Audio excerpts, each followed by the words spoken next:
자, 여러분 반갑습니다. 이번 시간에는 한국 문학의 빛깔, 자, 8단원입니다. 국어 8단원 한국 문학의 빛깔 3차시입니다. 자, 수업 시작하겠습니다. 지난 시간의 학습 내용은 요 평시조, 동짓달 기나긴 밤을이라고 하는 평시조 한 수하고 님이 오마 하거늘이라고 하는 사설시조 한 편 공부했습니다. 자, 주로 어떤 내용을 공부했느냐면 두 시조의 화자가 처한 상황과 화자의 정서 및 태도 파악하는 이런 내용 학습을 했습니다. 자, 동짓달 기나긴 밤을이라고 하는 이 시조에서 이제 화자는 님의 부재, 자, 님이 없는 상황에서 님이 오기를 기다리고 있다. 이것은 님이 오마 하거늘이라고 하는 이 사설시조의 화자의 상황과 똑같죠. 그래서 둘 다 님이 없는 상황에서 님이 오기를 기다리는 그런 상황이라는 거죠.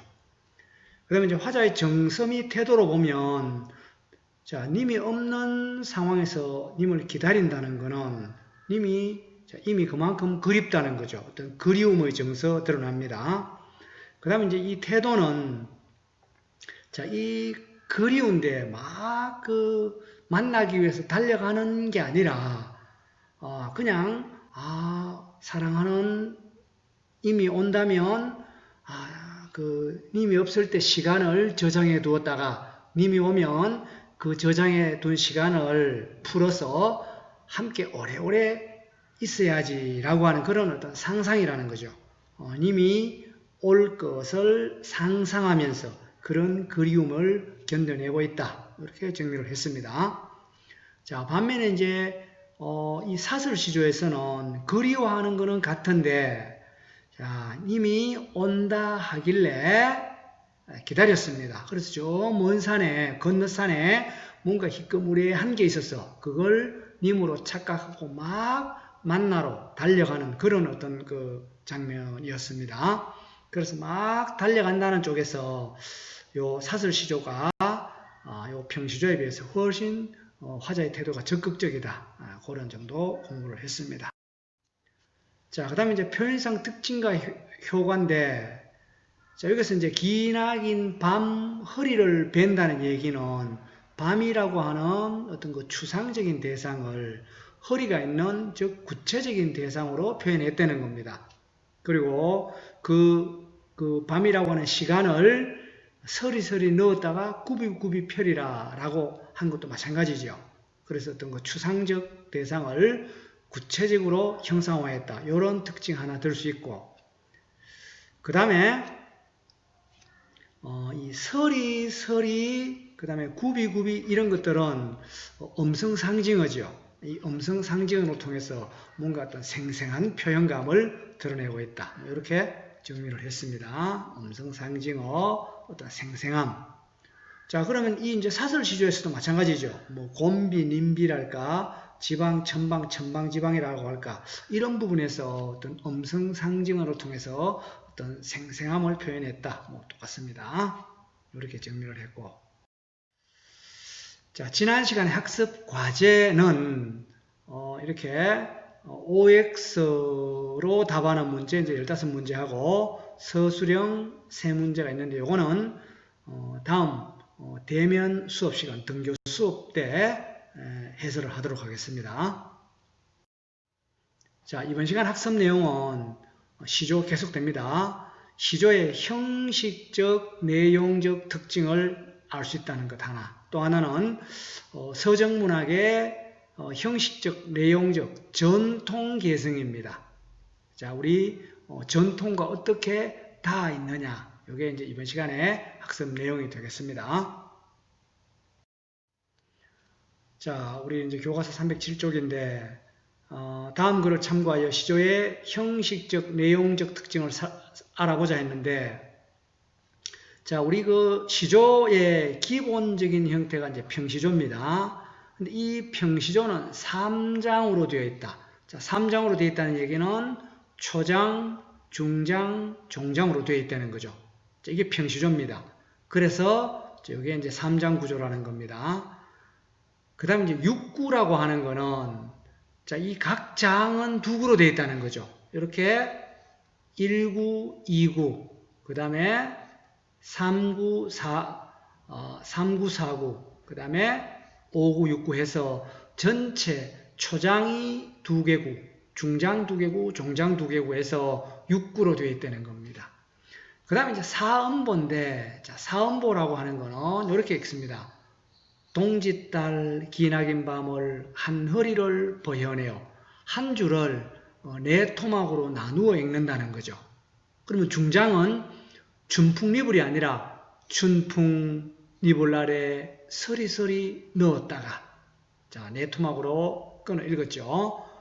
그 다음에 종장도 어론님 오신 날 밤이어던 구비구비 펴리라, 이렇게 한 줄을 네 토막으로 나누어 읽는다 해서 이제 사음보라는 거죠. 자, 이 음보 개념을 그 음악과 관련해서 한번 보면, 자, 우리 여러분들 잘 아는 산토끼라고 하는 노래를 한번 봅시다. 자, 산토끼, 토끼야, 어디를 가느냐. 다 세 글자로 되어 있습니다. 근데 요 깡충깡충 뛰면서는 요거는 네 글자고, 뛰면서 세 글자, 그 다음에 어디를, 요것도 세 글자, 요것도 세 글자가 되죠. 자, 그런데 요 깡충깡충은 네 글자지만은, 실제로 박자 개념으로 보면 세 글자를 노래 부르는 박자 수하고 같다는 거죠. 즉, 네 글자를 좀 빨리 노래 부르면 박자 수가 일치하는 거죠. 음보도 그런 개념으로 보면 됩니다. 그러면 이 부분을 깡충깡충 네 글자로 하지 말고 두 글자로 하면 어떻게 되겠습니까? 그렇죠. 깡충 뛰면서 이렇게 해서 요 깡충을 천천히 발음을 해주면 된다는 겁니다. 그러면 다시 이쪽으로 와서 동짓달 기나긴 밤 중장을 보면 춘풍 이불 아래인데, 춘풍은 두 글자고 이불 아래는 네 글자인데, 그러면 이 춘풍이라고 하는 거는 천천히 발음하면 된다는 거죠. 춘풍 이불 아래, 이게 아니라 춘풍 이불 아래 이렇게 해주면 된다는 거죠. 이게 이제 사음보입니다. 저게 평시조 3장 6구 사음보라고 하는 것. 자, 6구 개념은 자, 이렇게 한 장을 두 구로 본다는 겁니다. 그러니까 6구가 되는 거예요. 반면에 이제 사설시조인데, 이게 이제 사설시조인데, 사설시조는 평시조의 정형적 형식에서 벗어났다는 거죠. 글자 수가 굉장히 많은, 즉 굉장히 길어진 이런 시조가 이제 사설시조입니다.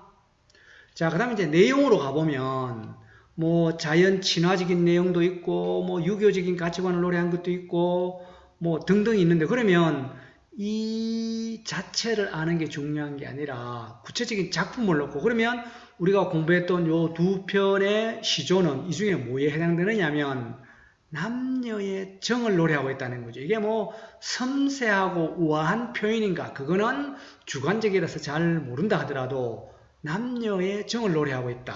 그렇죠? 그러니까 여러분들은 시조를 보고 이게 남녀의 정을 노래했는지, 아니면 자연 친화적인 노래인지, 아니면 뭐 세태를 풍자했는지 라고 하는 것은 구체적인 작품을 읽고 판단할 수 있어야 되겠다 하는 겁니다. 자, 다음 계속 갑니다. 이제 그 형식적인 측면에서 두 시조의 공통점, 차이점을 정리해보자 했는데, 자, 이제 이 동짓달 기나긴 밤을 형식적인 측면, 이게 이제 평시조지요. 평시조인데, 초장, 중장, 종장, 3장으로 되어 있다는 거죠. 3장 구조다.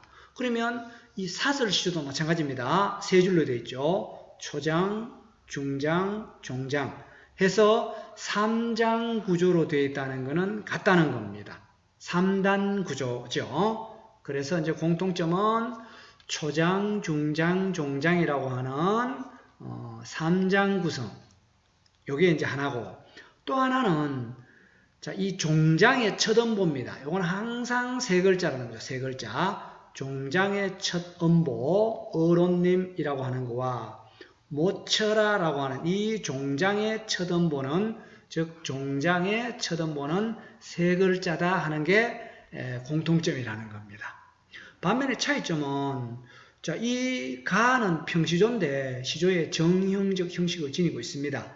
그런데 이 사설시조는 이 평시조의 어떤 그 정형적 형식에서 글자 수가 굉장히 길어졌다. 이렇게 정리를 하면 되겠습니다. 자, 사설시조로 길이가 길어졌다. 이렇게 정리합시다. 자, 그 다음에 또 하나의 평시조를 보겠습니다. 요거는 송순이 지은 평시조인데 앞의 두 시조와 내용적인 면에서 어떤 차이가 있는가. 그렇죠. 이것도 초장, 중장, 종장, 뭐 3장, 6구 형태니까 이제 평시조입니다. 그러면 내용적인 측면으로 보면 10년을 경영하여 초려삼간 지어내니 나 한 칸, 달 한 칸에 청풍 한 간 맞춰두고 강산은 드릴 데 없으니 둘러두고 보리라. 그렇죠. 이것도 종장 처덤보가 이제 세 글자죠. 내용으로 보면 10년을 경영했다, 뭐 계획하고 준비했다는 겁니다. 10년 동안 준비해서 초려 삼가는 초가집입니다. 초가집, 방이 3칸 있는 초가집입니다. 그러니까 이렇게 방이 3칸 있는 이제 초가집이라고 합시다. 초가집인데 방이 3칸 있습니다. 그래서 이제 3칸 중에 내가 한 칸 쓰고 달이 한 칸 쓰고 청풍은 바람이죠. 맑은 바람입니다. 자, 여기에는 내가 쓰고 여기에는 하늘에 떠 있는 달 주고 여기에는 바람을 준다는 거죠. 그리고 강산은 이 강과 산은 그렇죠. 방이 3개밖에 없으니까 들여놓을 곳이 없으니까 주위에 둘러두고 보리라. 자, 이 주위에 쭉 강산은 주위에 둘러두고 보리라 라고 하는 겁니다. 자, 이런 내용인데, 자, 10년 동안 계획해서 허름한 초가집 하나 지었다는 겁니다. 자, 그러면 초장에서는 그 욕심이 있는, 이게 초가집이라고 하는 거는 아주 소박한 거죠. 화려한 게 아닙니다. 그러니까 욕심이 없는 삶이라는 거죠. 반면에 중장과 종장은 이런 바람과 달과 강산이라고 하는 것은 자연입니다. 자연. 자연과 내가 하나가 되는 자연 친화적인 그런 내용이죠. 정리를 이렇게 해봤습니다. 자, 앞의 두 시조는 님이 없다는 거죠. 그래서 님에 대한 어떤 그 그리움을 노래했다면, 자, 여기에 나오는 송순의 시조는 초장에서는 욕심이 없는 삶, 내지는 소박한 삶을 소망하고 있습니다. 이걸 이제 한자로 말하면 안빈낙도의 삶이라는 거죠. 안빈낙도라고 하는 것은 요 가난할 빈자입니다. 자, 이 가난한 것을 편안하게 여기고 도를 즐기는 거죠. 그래서 어떤 그 가난한 것을 원망하고 이런 게 아닙니다. 가난한 것을 수용하고 어떤 그 가난하지만은 또 어떤 그 풍류를 즐기는 겁니다. 그 다음에 이제 중장과 종장은 자연 친화적이죠. 자연과 내가 하나가 되는, 즉 물아일체라고 하는 것은 이 물 자연입니다. 자연과 내가 하나가 되는 이런 어떤 삶의 자세를 보여주고 있다. 뭐 님에 대한 그리움 이런 게 아니라 자, 어떤 욕심이 없고 자연과 더불어 살아가겠다는 이런 어떤 그 삶의 자세, 이게 내용의 어떤 특징이다. 이렇게 정리를 합니다. 자, 다음은 향가 제망매가입니다. 제망매가. 제라고 하는 거는 제사 지내는 거죠. 추모하는 겁니다. 망매라고 하는 건 요 망자는 망자 죽었다는 거죠. 누구가 죽었냐면은 요 몇자는 누이입니다. 죽은 누이, 망매라고 하는 거는 죽은 누이를 제사 지내는 노래입니다. 그러니까 제목으로 볼 때 누이가 죽었구나 알 수가 있습니다. 그리고 이제 향가인데 이 향가는 신라 때 노래입니다. 신라 때. 근데 이제 향가는 4구체, 8구체, 10구체가 있는데 10구체라고 하는 거는 10줄로 되어 있다는 거죠. 그러면 여기에 제시되어 있는 제망매가는 몇 줄로 되어 있습니까? 그렇죠. 10줄로 되어 있죠. 따라서 이게 10구체 향가라는 겁니다. 자, 19체 향가인데 먼저 읽어보겠습니다. 생사길은 예 있음에 머뭇거리고 나는 간다는 말도 못다 이루고 어찌 갑니까? 어느 가을 이런 바람에 이에저에 떨어질 잎처럼 한 가지에 나고 가는 곳 모르언저 아 미타찰에서 만날라 도닦아 기다리겠노라. 자 이제 이거는 이렇게 한번 정리해 봅시다. 이제 이승과 저승이 있는데 자, 이 삶과 죽음의 길이라고 하는 것. 이승 저승인데 여기에 이승의 화자와 이제 누이가 같이 있었습니다. 근데 이제 어느 날 이것도 이제 배경 설화가 있는데 자, 어느 날 이 누이가 갑자기 저승으로 갔다는 겁니다. 자, 뭐 한마디 말도 못하고 급작스럽게 그러니까 누이가 죽었는데 아주 갑자기 죽었다는 거죠. 그래서 이 어떤 그 자기 누이 동생이 죽자 또 화자는 슬프다는 거죠. 그 어떤 슬픔을 이런 노래로 불렀다는 겁니다. 자, 물론 향가는 향찰이라고 하는 한자의 음과 뜻을 빌려서 쓴 그 향찰이라고 하는 이제 표기로 되어 있는데 그거는 이 노래를 이해하는데 그렇게 중요하지는 않습니다. 자, 내용 다시 갑니다. 생사길이라고 하는 것은 삶과 죽음의 길이죠. 예 있음에 머뭇거리고 그러면 예라고 하는 것은 여기인데 자 여기인데 삶과 죽음의 길이 여기라고 하는 것은 이승을 말하겠습니까? 저승을 말하겠습니까? 그렇죠. 이승에 있는 거지. 저승은 죽음밖에 없죠. 그래서 항상 이승에서는 어떤 그 삶과 죽음이 엇갈립니다. 그래서 누이가 자, 만약에 여러분들 그 저승에서 저승사자가 너 이리 와 그러면 아무 머뭇거림 없이 아무 두려움 없이 가겠습니까? 안 가죠. 누이도 마찬가지라는 거죠. 어느 날 뭐 저승사자가 불렀는지 모르겠어요. 그래서 누이가 머뭇거리고 누이가 두려워하는 겁니다. 그러면서 나는 간다는 말도 못다 이러고 어찌 갑니까? 자, 이때 나는 누구겠습니까? 이거는 사실은 따옴표를 쳐야 되는데 누이입니다. 누이. 자, 나는 누이인데 누이가 오라버니 저 먼저 저승으로 갑니다. 이런 말도 못하고 갔다는 겁니다. 그렇죠? 그래서 여기까지가 이제 하나의 어떤 그 단락으로 볼 수가 있어요. 자, 누이가 어느 날 오라버니 저 먼저 갑니다. 이런 말도 못하고 갑자기 죽었다는 거죠. 자, 누이의 어떤 그 죽음을 이야기를 하고 있습니다. 누이의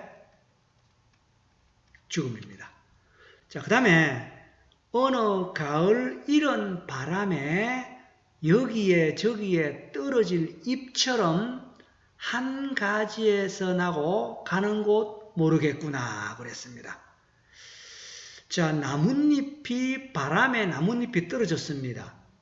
근데 이제 이게 어느 가을 바람이 불어서 나뭇잎이 떨어지는 거는 뭐 자연의 어떤 이치 내지는 섭리일 수도 있다는 겁니다. 근데 문제는 이런 바람이 불었습니다. 이런 바람. 즉, 뭐 겨울을 앞두고 잎이 떨어진 게 아니라 아직 나뭇잎이 떨어질 때가 안 됐는데 나뭇잎이 떨어졌다는 겁니다. 자, 그러면 떨어졌다는 얘기는 어떤 의미냐면 사람으로 볼 때 어떤 거 죽었다는 의미가 되고 잎이라고 하는 거는 한 가지에서 난 잎이라고 하는 것은 어떤 의미가 되느냐면 한 가지는 어떤 의미? 그렇죠? 한 부모의 이런 의미가 되죠. 반면에 이제 잎이라고 하는 거는 한 부모 밑에서 태어난 형제 자매 뭐 이런 정도의 의미가 된다는 겁니다.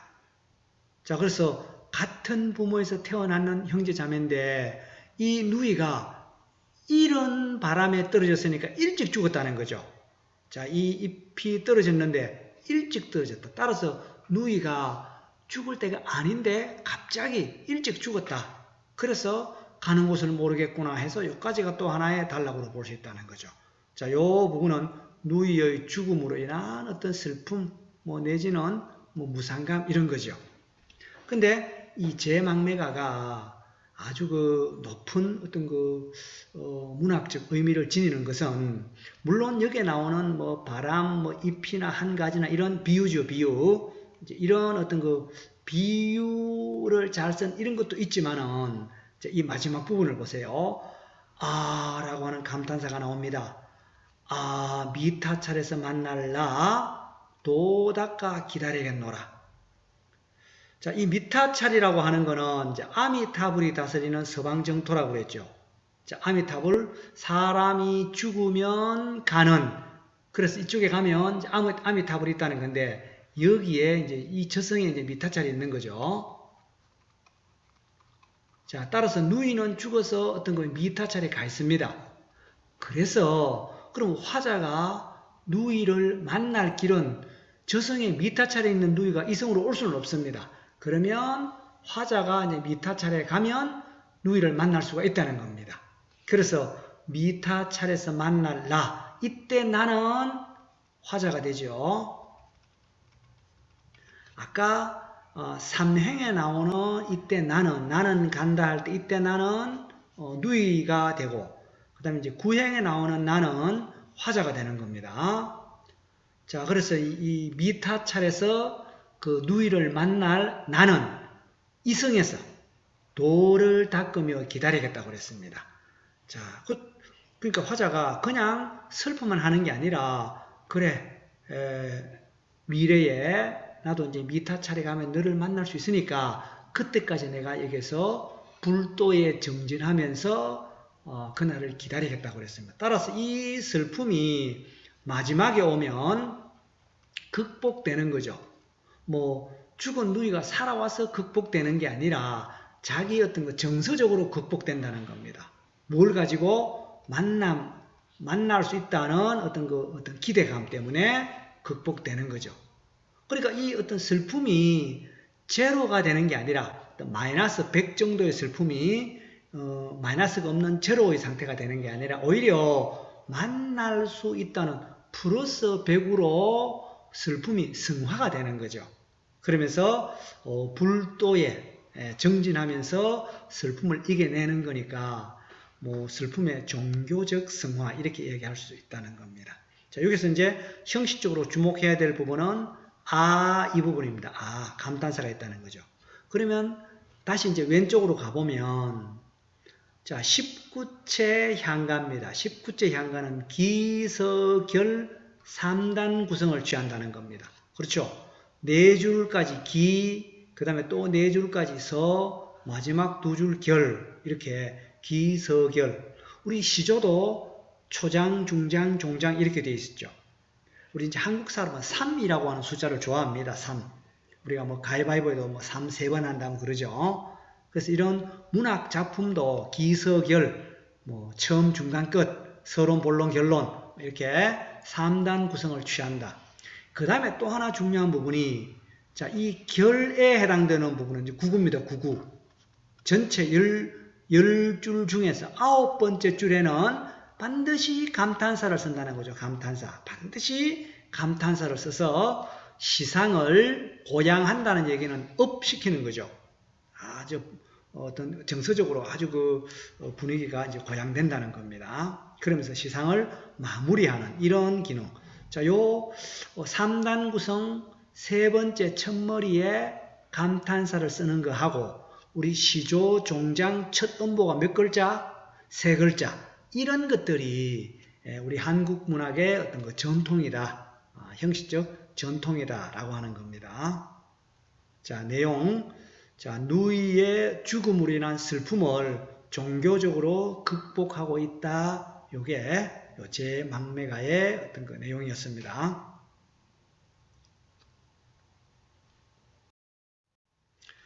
자, 내용과 구성을 한번 파악해 봅시다. 자, 이제 기서결인데, 그렇죠. 4줄, 4줄, 2줄 기서결입니다. 자, 여기서는 누이가 죽었다는 겁니다. 물론 안타까움도 있죠. 그 다음에 여기서는 비유가 돋보인다는 얘기를 했고, 그 다음에 이제 누이의 죽음으로 인한 어떤 슬픔 내지는 한 부모 밑에서 태어나서 가는 곳 모르겠구나. 인생이 더덥고 무상하다. 그까지 갈 수가 있습니다. 자, 누이의 죽음으로 인한 어떤 슬픔과 무상감. 그 다음에 이제 결에서는 자, 슬픔이 극복되고 있다는 거죠. 이렇게 정리를 했습니다. 자, 재회를 기대하며 어디에서 다시 만납니까? 그렇죠. 미타찰이라고 하는 곳에서 다시 만날 그날을 위해 도를 닦는다는 얘기는 불도에 정진하는 거죠. 그래서 슬픔을 종교적으로 성화라고 하는 거는 자, 이 이제 마이너스 정서가 제로가 되는 게 아니라 이거는 이제 슬픔이 없어지는 건데 이게 오히려 긍정적 정서로 고양되는 겁니다. 이게 성화지요. 그러니까 슬픔이 제로가 되는 게 아니라 오히려 어떤 그 재회에 대한 기대로 성화되고 있다라고 하는 겁니다. 자, 이런 내용 구성과 내용을 살펴봤습니다. 자, 그 다음에 이 제망매가 하고 님이 오마하거늘 이라고 하는 것은 시조입니다. 사설시조이기는 하지만 시조입니다. 형식적 특징을 비교해보자 했는데 자, 제망매가 3단 구성을 취했습니다. 그 다음에 님이 오마하거늘 3단 구성을 똑같습니다. 자, 이것도 물론 이제 3장이라고 그러죠. 3장. 초장, 중장, 종장, 3장 구성을 취합니다. 3장인데 초장, 중장, 종장인데 어쨌든 세 부분으로 되어 있다 라고 하는 것은 공통점입니다. 자, 그 다음에 이제 시상 종결 방식을 보면 이게 이제 시상 종결이죠. 시가 끝난다는 겁니다. 감탄사가 들어가면서 이 감탄사라고 하는 것은 반드시 들어간다. 형식적 특징이라고 했습니다. 그래서 감탄사 이렇게 해서 고조된 정서를 표현하고 그러면서 시상을 마무리하는 이런 시상 종결 방식을 취하고 있다는 거죠. 근데 이 시조도 마찬가지입니다. 시조도 종장 모처라 종장 처덤보를 역시 세 글자로 어떤 거 시작을 하는 겁니다. 그래서 화자의 고조된 정서를 표현하고 시상을 마무리한다라고 하는 것 같다는 거죠. 그래서 이런 어떤 3단 구성이나 어떤 그 아라고 하는 감탄사로 시작하는 이 어떤 그 종결 방식 이런 것이 우리 전통을 계승했다. 향가는 신라 때 노래고 그다음에 시조는 고려 말에 나온 형태입니다. 그래서 그 몇백 년을 걸쳐서 이런 형식적 특징이 향가에서 시조로 계승됐다. 이렇게 이야기할 수 있다는 겁니다. 자, 여러분들 이번 시간에 학습지도 지난 시간과 마찬가지로 15문제 OX 문제입니다. 이거는 OX로 답하는 겁니다. 자, 여기에는 이제 다 작품은 가와 나는 교과서에 이제 소개되어 있는 거고 다 작품은 역시 이제 시조, 사설시조 하나를 좀 비교적 짧은 사설시조입니다. 하나를 제시를 했는데 잘 읽어보고 OX로 답하면 되겠습니다. 자, 그 다음에 이제 두 번째는 학교 생활을 제목으로 해서 평시조 두수로 된 연시조입니다. 이 말이 뭐냐면 제목을 학교 생활로 하라는 겁니다. 학교 생활로 해서 평시조니까 세 줄짜리입니다. 세 줄짜리. 평시조 세 줄짜리 하나, 또 세 줄짜리 하나 이렇게 해서 두수로 된 연시조. 이게 한 제목에 평시조가 두수로 되어 있는 것을 연시조라고 합니다. 연시조는 제목이 있습니다. 자, 이렇게 요 과제학습지를 해결을 해서 내 과제에 들어가서 구글 문서로 생성을 해서 제출하기 바랍니다. 자, 이번 시간 동영상 강의가 조금 길었는데 자, 이것으로 이번 시간 수업 마치겠습니다. 여러분들 요 과제학습지를 꼼꼼하게 꼭 풀어보기 바랍니다. 수업 마칩니다. 수고했습니다.